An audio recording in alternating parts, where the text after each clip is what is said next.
انت عارف انك تقدر تسافر اي دولة من دول اوروبا اللي اي حد بيحلم بيهم من غير ما تدفع فلوس؟ بالعكس، انت اللي هتاخد فلوس وبيوت كمان. بس ايه الحكاية وايه الدول اللي بتقدم لك فلوس وليه بيعملوا كده؟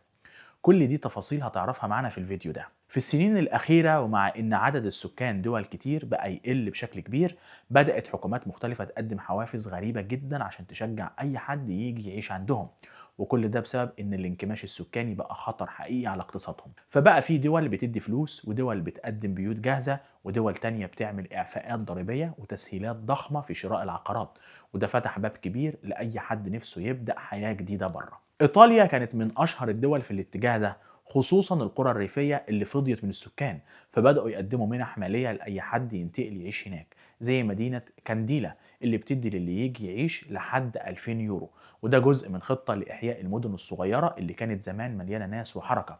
وفي أسبانيا كمان في مناطق ريفية بتقدم دعم مالي يوصل ل 3000 يورو مع سكن رخيص وفرص شغل.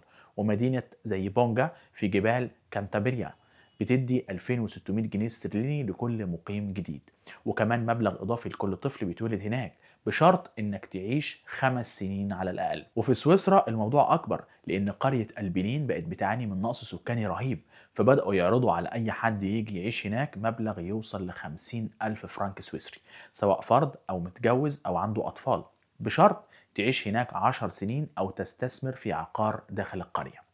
وفي دول تانية زي البرتغال بدأت تقدم إعفاءات ضريبية قوية وتسهيلات في العقارات عشان تجذب الأجانب، خصوصا المتقاعدين والمستثمرين. وفي اليونان في جزر كاملة بتدي منح مالية وسكن مجاني للعائلات اللي تنتقل هناك.